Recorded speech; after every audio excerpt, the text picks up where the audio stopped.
One of the questions that keeps coming up is early stage companies are often resource constrained. Why should they be thinking of a product function, or what value does it add?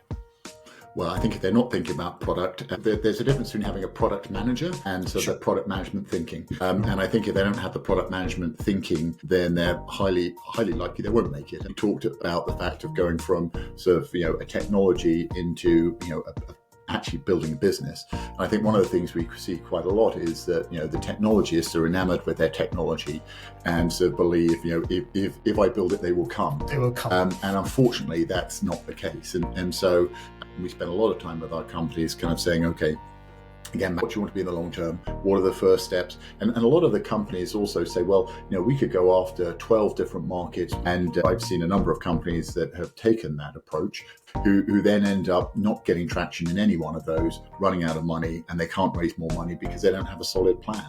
And so, we spend a lot of time figuring out, is there like this burning platform where customers just have got such a big problem, they're willing to take a risk on a young company with an unproven technology because the upside is so big or the downside is so great of not getting this fixed. Welcome to Deep Dive, the podcast where we will explore the ins and outs of managing deep tech products. I'm your host Ravi Sundaram, and we'll be talking to product leaders about the intricate and innovative process of transforming cutting-edge science and technology into products that shape our future. Join us as we learn from these industry-leading experts on how to turn groundbreaking scientific discoveries into tangible real-world experiences. Today, we're joined by Miles Kirby, CEO of Deeptech Labs in Cambridge, UK. Miles brings with him an illustrious career spanning both sides of the Atlantic, transforming groundbreaking ideas into multi-million-dollar revenue-generating products. Prior to Deeptech Labs, he served as managing director of AV8 Ventures, a €150 million fund focused on early-stage investments in next-generation technologies, including mobility, big data, AI, digital health, and cybersecurity. Miles also led technology investments at Oxford Capital, where his portfolio included companies like UltraSoC, now acquired by Siemens, and Latent Logic, acquired by Waymo. His experience at Qualcomm Ventures, a $500 million corporate fund, provided him with invaluable insights into identifying, nurturing promising startups. Miles not only managed substantial investment portfolios, but also spearheaded an internal incubator and drove companies' efforts in augmented reality, wireless charging, and machine learning, culminating in 34 patents. His experience extends into building and leading product management teams for mobile phones and display groups at Qualcomm. Today, we'll tap into Miles' extensive experience, both as an investor as well as a product management expert, to unpack the nuances of product management in the world of deep tech. We explore why product management is a key function, common misconceptions of the role, and distinct product management cultures on either side of the Atlantic. Welcome, Miles. Thanks so much for making the time to do this. We're looking forward to learning from you. My pleasure. Great to be here, Ravi. Brilliant. To kick things off, perhaps you can tell us about your current role at the helm of Deeptech Labs, the organization's mission, and how do you nurture next generation deep tech startups?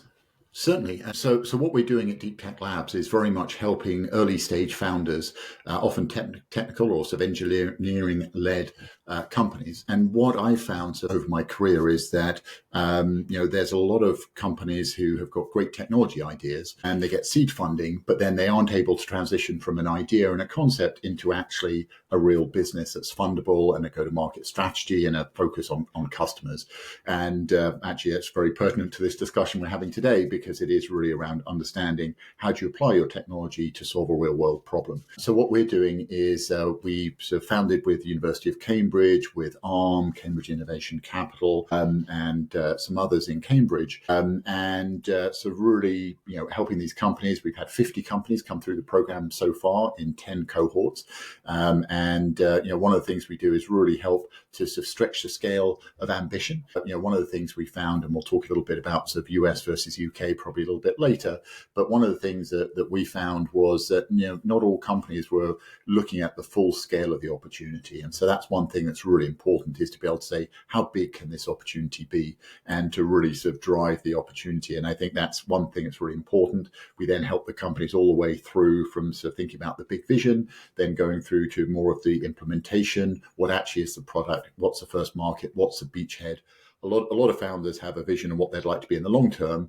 but then struggle with what do they need to be in the short term and what are the stepping stones to get there. So we help them with that by bringing over 500 experts that we've got, of which Ravi is one of our esteemed experts as well, but to work with the companies. And then we do a demo day at the end. And of course, fundraising is a critical part for many of the companies. So our last demo days that we had in Leeds and in Cambridge, we had over 750 people signed up to come along.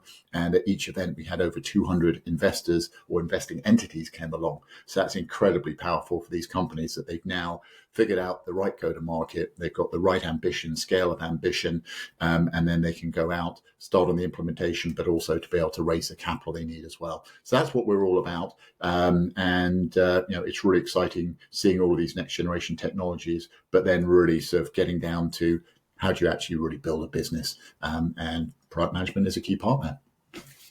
That's brilliant. I think I can't agree more in terms of taking the technology into and nurturing that into a business is something core to all of the things that you're doing within the program. One of the questions that keeps coming up is early stage companies are often resource constrained. Why should they be thinking of a product function, or what value does it add? Well, I think if they're not thinking about product, there's a difference between having a product manager and sort of product management thinking. And I think if they don't have the product management thinking, then they're highly likely they won't make it. I mean, we talked earlier about the fact of going from sort of, a technology into, actually building a business. And I think one of the things we see quite a lot is that, the technologists are enamored with their technology and so believe, if I build it, they will come. They will come. And unfortunately, that's not the case. And so, I think it is really critical. And we spend a lot of time with our companies kind of saying, okay, again, back to what I said earlier is, what do you want to be in the long term? What are the first steps? And a lot of the companies also say, well, we could go after 12 different markets. We could be a horizontal play doing everything. And I've seen a number of companies that have taken that approach, fortunately not ones I've invested in, who then end up not getting traction in any one of those, running out of money, and they can't raise more money because they don't have a solid plan. And so, we spend a lot of time figuring out where is the must-have application? Where is there like this burning platform where customers just have got such a big problem, they're willing to take a risk on a young company with an unproven technology because the upside is so big or the downside is so great of not getting this fixed. Again, that really comes back to understanding your customer, the need, the problem you're solving.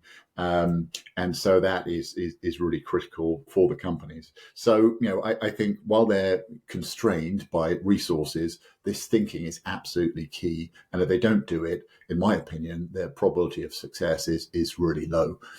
So absolutely critical. That's brilliant. I think the way you articulated that it's about having the product management thinking or using those strategies is the key bit, and various roles in a resource constrained company can take up that kind of thinking. There's also quite a few misconceptions of what product management thinking is. Right. Perhaps you can, from your perspective, articulate.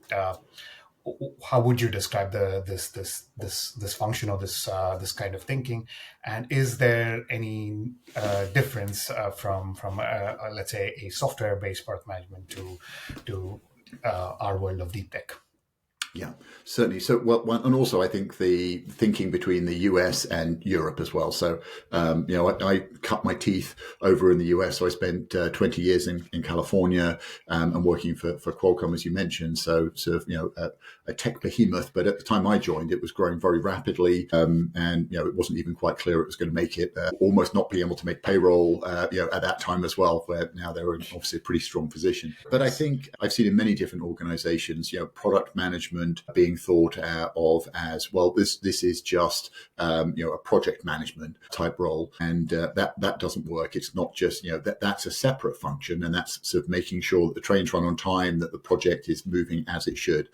But I think the product management function is very different. It's very much around figuring out the technology, how can it be applied, but more importantly, what is really the problem that can be solved? What's the scale of the market that is there to make sure that it's a big enough market to make sure that you can make money at it. It does no good if you're losing money on every product that you ship, and then sort of figuring out how do you actually sort of go from that beachhead, that first customer, to expand, and then think about those stepping stones. So I think it's really important. I've seen in my career product management groups reporting to program management. I've seen them reporting to engineering. I've seen them reporting to sales, and I don't think any of those work because they all have got their own reason for being and their own priorities. And the sales group is all about getting the sales orders, getting their bonuses, and it's all about whatever the customer says, just do it.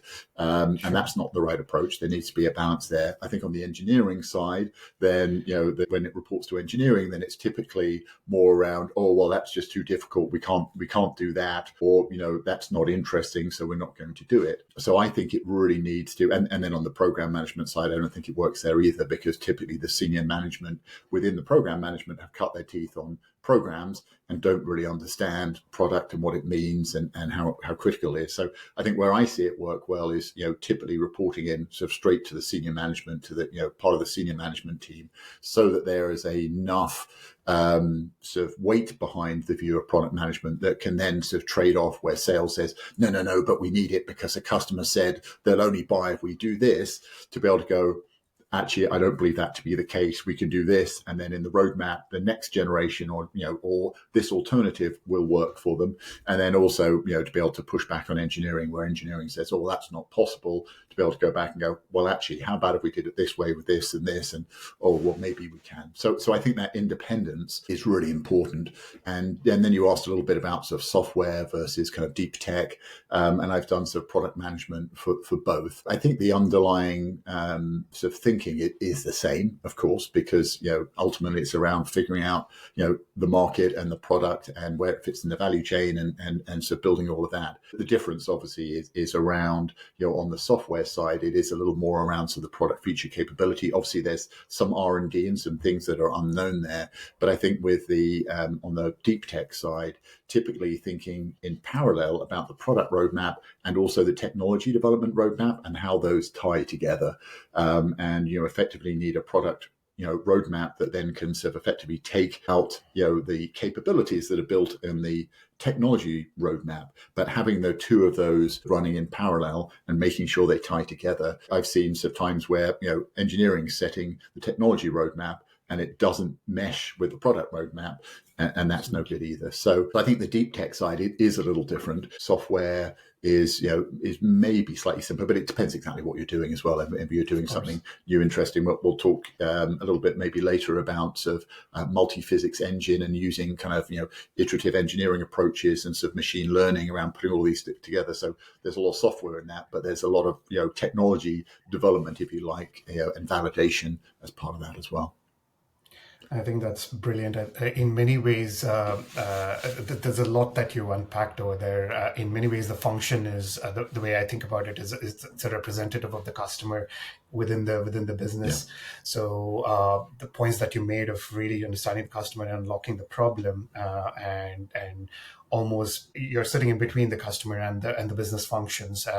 You need and in terms of what you said about where the function sits within the organization, and giving it the emphasis of being independent at the right level helps people in this function balance that and prioritize opportunities accordingly and manage the roadmap. So I think you've articulated that. And if I could add just one thing as well, I mean, one thing that I think is really useful is also to get the sort of the senior management folks to come along and meet the customers as well, right? Because when in isolation, engineers will come up with their own view of the world and what is important, and I think it's really critical to be able to get now you have to have the right sort of kind of engineering lead. I mean, there's some folks who need more coaching than others to be in front of customers. business. But I think for them to hear it firsthand and to be able to understand the problem really helps enormously. That then when you sort of go back and say, hey, look, we really need this feature or this capability, normally, they may say, well, I don't know, we can do it, we're too busy, whatever. But when you sort of say, oh, do you remember what Sarah said? And they couldn't actually take it to market unless this, I get it. Okay, well now, and so that partnership, because I've also seen, different groups where product management is kind of the enemy of engineering, and that and it should be more of a collaborative approach. I mean, I think that's part of the challenge of product management is that it is a very collaborative sort of shared vision, right? And so I'm sure you've done this as well, but when you put sort of a product definition together, a sort of a vision of where the business is going, if you don't have the buy-in from all the different groups, bad things happen. You need to get everyone bought in with that shared vision, and then it's very much provided that thinking, getting everyone bought in, make sure you've got the right trade-offs between kind of the sales, the needs there, the revenue needs of the business, what engineering can provide, the timelines, and all of that, and so provide that and get everyone bought in. So it's a very interesting role, and I've also seen some people who just try to be more dictatorial and this is what we're doing. And, depending on your organization, also generally that doesn't work well. I mean, I came from Qualcomm, which was very much an engineering-led firm. So engineering had sort of a huge amount of sway, and a lot of the senior management sort of were, promoted engineers. So be able to stand toe to toe with an engineer, and when they say, "Oh, that can't be done," to be able to say, "Yeah, bullshit. I think we can. How about if we do this and this, and then if you get their respect, then I think you've got a really good, setup." Yeah, this echoes with something that one of my mentors always says, that actually product management is the custodian of the shared vision and the owner of creating that balance between what you need immediately versus a product thinking where you want to build a product that actually meets a market and generates a business. So that's it aligns that very nicely. Thanks for sharing that. Yeah. Brilliant. Maybe if we take that a bit further, these nuances that we haven't spoken about, how have you seen the differences between these functions in the US versus Europe? Are there any anymore, or is it all converging towards something more? Well, hopefully they're converging, but I don't think we're there yet. I mean, I think in the US, then product management is in most businesses that I've seen, and certainly big businesses, is just a core part of the of the corporate infrastructure, if you like. But that's now there's sometimes it gets put in the wrong group, as we discussed, or sometimes it's not quite in the right area, or there's different sort of issues with it. But it is viewed as something that's really important in most cases, and there have been certainly a few times in my career where there's been some sort of education required for the engineering lead or the sales lead. But I think when they start to see the value of the function, and then and you get their buy-in, then that works well. But I think coming back to Europe, so I came back to the UK now 12 years ago, and so really interesting kind of seeing a lot of companies who kind of, what is product management? There's ongoing joke with someone I know well who's is always so joking. Well, product management, isn't that just program management? Why do you need that? And I think while that's kind of an ongoing joke, it does represent, I think, some of the thinking in Europe, and I think that's changing. And I think for sort of deep tech companies, I think people are recognizing that it is critical. And certainly as we work with our companies, quite a few folks are sort of saying, well, I mean, fortunately, quite a few of them already do have product management groups, but others are kind of saying, well, actually, I think maybe we need this function. What do you think? Should we be doing this? And of course, my position is, absolutely.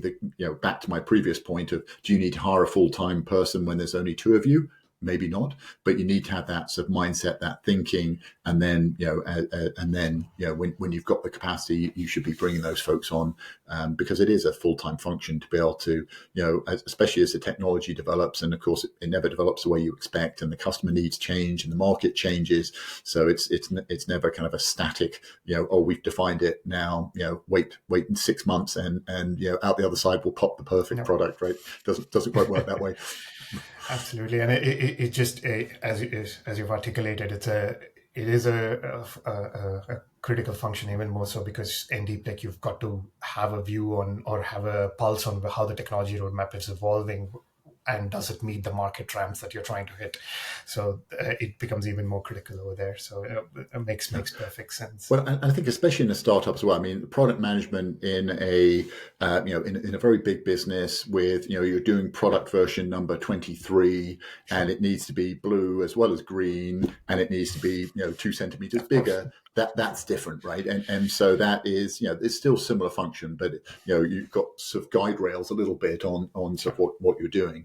But I think that the function in this very early stage is somewhat overwhelming, right? Because you can do everything and anything, and everything looks attractive. And so I think that real discipline and really sort of cutting in. And I think also the other thing I find with a lot of founders is because they're technical, they want to do the most complicated, cool technical thing. And, and sometimes it turns out that putting, sort of a dumb, boring API on the front of your software, or sort of partnering with someone to provide some shim that goes between X and Y, actually is probably the most valuable thing you can do versus kind of making the wobulator, work at, double the frequency of what it was working at today. So I think that's also something that takes some education and understanding sometimes for the founders if they've come from more of a technical background and haven't done as much on the business side before. Let's maybe unpack that a bit further in terms of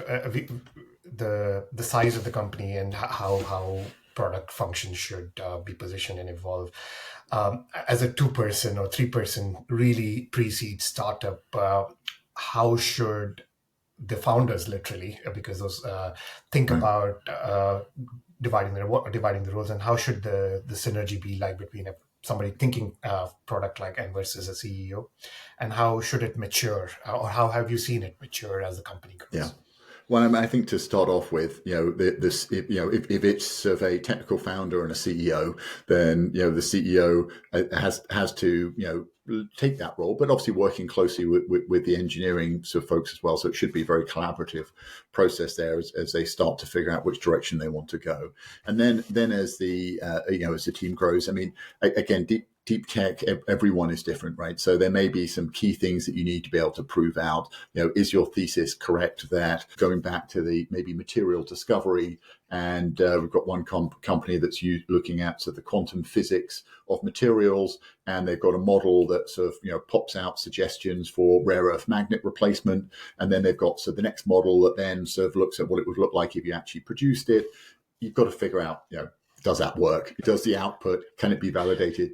So there's some things that obviously that you need to do there. But then obviously, right, in that example, you need to be thinking about, what is the market you're going after? What is where does the technology fit? Where's the market need? All of that. How do you engage with customers? And a lot of the startup journey is around discovery. Right. I mean, it's, you've got a thesis, and then you go out and test it, and customers will tell you you're right about this and you're wrong about that. And by the way, they may tell you that actually the really big problem is over here that you'd never thought about. And that what you're talking about is, 3 years out, or no one would ever pay for. So it is very much a journey of discovery.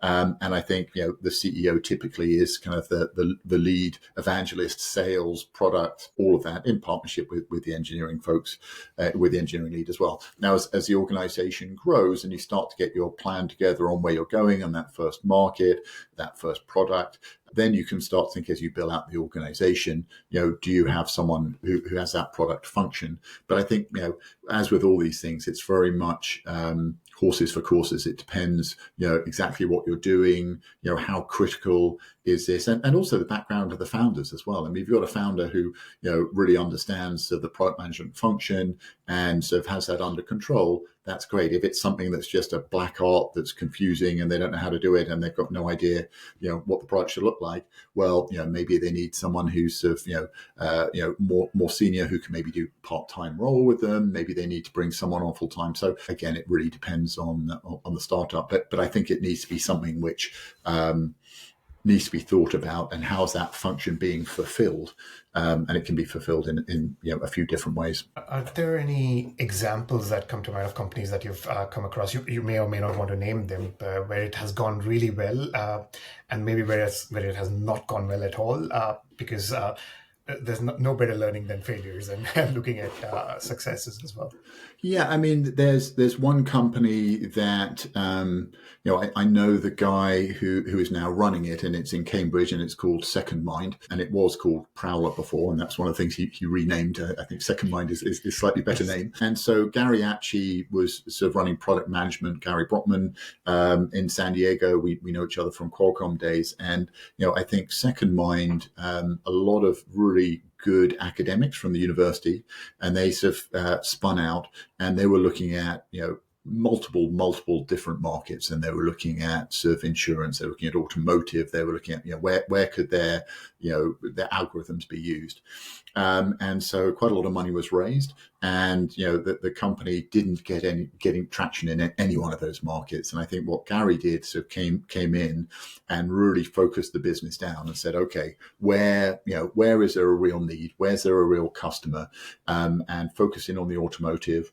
Got deals done. So the key partner who's now using their technology, deploying it, and so I think that was a real example of going from sort of we can do everything, we're a platform for everything, to that laser focus, and by over time becoming a platform, it can be a fantastic plan, but you can't start as a platform, in my opinion. You need to be able to go after a real customer need, and sometimes you hear sort of the founders or the engineering leads kind of saying it's the same technology. Well, that's fine, but the market need, the product, the customers, the pricing, all of that is completely different. And so it's really critical to be able to have that that laser focus and where you're going first. And I think that's what Gary's been able to do really well with Second Mind, is sort of take it from doing everything to laser focus, and then really building the business based on that. I think so that's an example of both in one. Yeah, there you go. Both in one, indeed. Great example. What they've gone through and what you've mentioned is so pertinent to so many of the conversations that I've had with early stage companies. It's that focus, because there is this vanity in having a big market, and companies saying, hey, this is interesting in various different sectors. So I even have had conversations where I say, you get a big press release, that's a big bump, but then what? It's not going in the direction that you want your company to go, or it's not giving you the next step of your raise, or even can you even serve that kind of a customer? Do you have the operational baseline sorted and things like that? So and that's actually something we talk to our companies about quite a bit. I mean, there's you'll sometimes have a grant that it looks really attractive and free money, non-dilutive, amazing, or a customer says, hey, I love what you guys are doing, how about we give you 100,000, 200, a million to do X. And we really caution people to think, is this on your product roadmap? Are you going down an evolutionary dead end that, so if you're getting a grant to do, to move down the path you're already planning, to develop your product roadmap, to get where you're going, that is phenomenal. But it's really dangerous to kind of go and get distracted, because, you've got limited resources that we talked about before, and there's a huge opportunity cost. And while getting £500,000 in a grant sounds amazing when you're really low on cash, it could end up killing your business as well. So again, that goes back to why I think having this vision and this roadmap that you understand, that you can make decisions against, and be able to say, yes, this is a perfect match, or no, it's not. And it also tells you, if you've got a customer saying, I'll give you NRE to do this project, what parts do you need to own? What parts can they own? Are they buying exclusivity in a certain market? Can you take that to apply to another market? So again, all of this thinking, if you've got a plan and a vision, you can apply to it. If you're just kind of winging it, then you can end up sort of being down a dead end, and then sort of, looking back down at the dead end going, oh, we probably shouldn't have come there. And maybe it's all too late by that stage. Yeah, you're spreading yourself too thin very quickly at that point. So you're not going to be able to deliver on any customer in that sense. Yeah. Another question, if I may ask, that comes through, especially early stage startups, is should their strategy, and should they build products with an aim for getting bought out? So most companies want to grow and generate revenue. There are a few companies that hey, are especially in deep tech, we just want to build the technology, get it to the point, and get bought out. Can you actually build a product roadmap for that? Is that a good idea? I think it's a bad idea. I mean, I think what you want to do is companies to do well. You want a company to be bought, not sold, right? So you want to be on a roadmap, on a plan to greatness, and then if someone comes along to acquire you, you can make a decision on whether to be acquired. And realistically, obviously, some companies are unlikely to be able to raise, £1 billion to be able to build a massive business. But you need to have a viable plan, and to be able to walk away from a deal. If you're running out of money, you've got no options, and you're trying, you need to be sold. People smell blood in the water, and you're not going to get the value that you're hoping for. So I think you need a realistic plan. Often a big player can help accelerate the deployment of the technology. I mean, one of our companies, went through an acquisition. They were looking to raise a Series A. An acquirer came along. They were looking at putting the round together, and it was a Nasdaq listed company. And the founder was the CTO, and his vision was he wanted to see his technology widely deployed. And so for him, this was a great option in the engineering team, because there was now sort of a larger, much better funded organization with the connections into the ecosystem and into customers. And so for them, that was that worked out well, I think, but at the same time, they weren't building the business to be acquired; they were building the business to grow. So I think at the same time, you need to be cognizant of who might be acquirers as part of just understanding the ecosystem. Who are competitors? Who are potentially acquirers?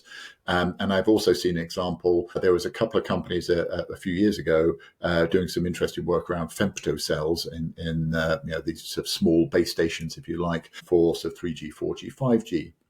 And one company had a really strong product. The other one had a product that was probably equivalent, but they had a really good relationship with one of the massive players. They end up so one company got acquired for, I think it was like 200 or 300 million, and the other one ended up, effectively being bought for £1. So, and the difference was that the go-to-market was going through one of these very big players, and, that relationship that was built there was critical. So, not that, the plan from day one for the company that was acquired was to be acquired, but also being cognizant that building that relationship was absolutely critical. And then the big player said, what, this is so important to our business, we want to own it. So essentially what I'm hearing is build to grow the company, and if the opportunity arises and it matches your vision, you may go for it. And those are the more successful acquisitions that you've seen. And then you're bought versus trying to be sold, right? Exactly. Brilliant, Miles. This has been a fantastic conversation already. As we conclude, I usually ask our guests a key piece of advice that you would give people just starting out in product management in general, but maybe especially in deep tech, or something that you would tell yourself as you're starting out. Yeah, I think it's always interesting to think about what you would tell yourself, or sort of what you've learned, because after a while, as you know, your thinking changes, and to go back and think. So, I mean, I think for people starting on the product management side, I mean, I started, engineering degree, then I did application engineering, then I helped to set up an R&D department. And I think for me, I kept kind of thinking about, the technology is interesting, but actually I'm interested in how this actually gets sold and what the product is, and then sort of expanding, and ultimately ended up sort of, looking at doing startups, because that was kind of the big picture of putting it all together. And I think that's what fascinates me, is all these sort of moving parts. And I think product management is really exciting because it is very much, I would say, really step back from the technology. I mean, a lot of people really get excited about technology. I think what you need to do is immerse yourself in the market, understand the technology, talk to customers. And what happens is it's a very iterative process, right? So it's about kind of getting all of the data floating around in your brain. And then you start to kind of go, well, what about this with that? And could this fit? And you have to put a few of those together. You iterate them, understand the size of the market. As a recovering engineer, I like a good spreadsheet. So I like to be able to sort of put in there, think about the different markets, the size of the market. Is it a fit for us? Is there enough margin for us? Do we have a competitive advantage? Does it lead, and all of these things. And ultimately sort of start to put that together, helps to iterate. You can then sort of, talk to engineering, you can talk to sales, talk to customers about some of these propositions. Again, iterate. And then ultimately you start to kind of figure out, actually, typically it's fairly obvious after a while that you kind of look at these, and even if this scoring methodology that I like to use is good to start that first order filtering, but then you end up going, actually option 3 should really be option 1, and option 1 really isn't that good for these reasons. It really should be 4, but it gives you a mechanism to be able to do that. And so I think it's this continuous learning, this continuous testing. I think you've got to really sort of love and be excited about it, because your brain just needs to be churning over stuff. You wake up in the middle of the night or the morning of like, oh, wait a minute, that customer said this and that. I think we could do something there. So I think it is a fantastically fun role, and quite cerebral. You have to really sort of spend a lot of time thinking. But the big danger that I see sometimes is people just kind of sitting in a darkened room, doing some reading, and then going, oh, I know the solution, and it's a very academic solution, which you'll never, until you engage with customers, you don't really understand what their needs are. You'll come up with your thesis, and some of it will be right, and a lot of it will be wrong. So again, it's all that iterative sort of process, and so staying, even as the product develops and the market develops, keeping nimble. So taking that step back, and also just to be, I think you have to be confident in your own view of the world, and you'll have engineering saying, oh no, we could never do that, or sales saying, oh, we couldn't charge that much, or actually they want it blue, not red. And so I think, and again, prove your thesis out, but you have to be that sort of independent mind. You need to bring everyone else along with you, but you can't be too swayed by any one customer or engineer or any stakeholder. So I don't know that that's helpful, but maybe sort of how I think about it. That's immensely helpful. You've summarized almost all of the people that I've had on the podcast, all of their knowledge together into one beautiful thesis of immersing yourself in the market, forming a product thesis, and then don't dictate and execute, but rather iterate and evolve, and get roadmap evolved over time to something that the customer would really benefit from, and that's brilliant. Sage advice there. Excellent. Other question I like to ask is, in your position, you're probably seeing a lot of deep tech trends. Any unusual ones or things that you really piqued your curiosity? I mean, outside of the obvious AI and quantum and so on. Yeah. No, I think, I mentioned a little bit before, but one area that I'm really excited about is this kind of multi-physics of AI combination. So I think, if you ask ChatGPT to come up with a quantum computer, right, it's not going to know what to do, right? It'll come up with something, but it's unlikely to be executable. Yeah. But I think what's interesting is combining actually sort of models, and I mentioned one sort of on material discovery. We've got another company, Monumo, who's really interesting, who's doing end-to-end motor design, and and that's from the electrical side, from the magnetic side, from the physical side, from the drive schemes, and so what they're doing, they've got all of these. It's a multi-physics model, so it's got it's got one around the flux, it's got one and all of these, and so combining them together and then iterating very quickly is a really interesting model, because I think as humans, if you look at if there's a space this big of options, we've kind of done a little bit here, just random of where we happen to have found something that might work. But there's this huge kind of area that's unexplored. And as humans, we don't have the bandwidth to be able to do all of that. And to be able to do that kind of in silico testing is phenomenal. And, obviously you have to make sure that the models work, and, there's a risk that it doesn't. But I think that's a really interesting space. And I think we're going to see that in a lot of different areas. And effectively what you end up with a goose that's laying golden eggs, because you can say, okay, if it's a material discovery, and that's where we have really interesting discussions with the companies. It's like, well, you could sell software, but you're leaving so much value on the table. Or do you go to the other extreme and you actually sell one material and then do the next material, well, massively capital intensive, and how do you build it, and what are the things you can do in between? But I think if those models work, we're going to see absolutely massive value there, and so that's one of the areas that I'm really excited about. Oh, that's brilliant. That's definitely exciting. Is there a resource or a book or books that you normally recommend to people, or you find extremely useful? To be honest, I've been, I can't think, I was thinking about this earlier, is there sort of one book? I think what I find sort of most useful is one thing I really enjoyed. So I did a master's in California, and I love the Harvard business cases. I found those were fascinating because, they're very, very practical, and, that you can kind of go through those case studies, and it's kind of nice because you get the break. And when I was doing my MBA, you'd kind of like, okay, read the first part, and then what would you do? And then to be able to kind of read, well, what actually happened?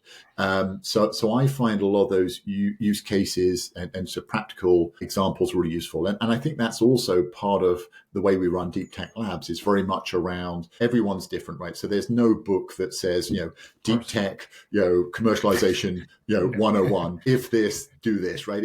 They're all different.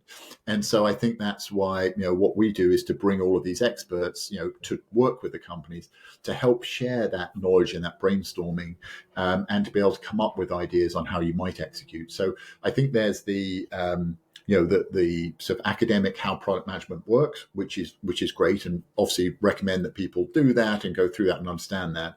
But then there's the actual implementation, and I think case studies, examples, looking at different business models from other areas. You could say, okay, well, this worked over in the telecom space, and now you're applying it to the biotech space, or and I think often actually companies who are really successful, not only do they have technology innovation, but often it's a business model innovation that goes along with it, which it really captures value. So that combination. So no one book. I'm sure there's lots of great books out there, but I do like, some of these case studies, because, just for me, that whole practical and what actually happened afterwards, I find fascinating. Oh, absolutely. We'll try and link to some HBR case studies on the show notes. But I really like the way you use the resource in the sense of read the first half, think what you would do, and see what happened. I think that's actually That's the great. way I find the best learning, right? I'm not so good at listening to someone lecture to me, but if you sort of, if I've got to solve a problem, then that's how I really engage and sort of, internalize the learning, if you like, but the learning by doing. Brilliant. This has been great, Miles. So how can listeners learn more about the work you're doing, and how can they reach you? Certainly. So we've got a website at dtl.vc, so deeptechlabs.vc, dtl.vc. And then also there's a hello@dtl.vc if you want to send an email.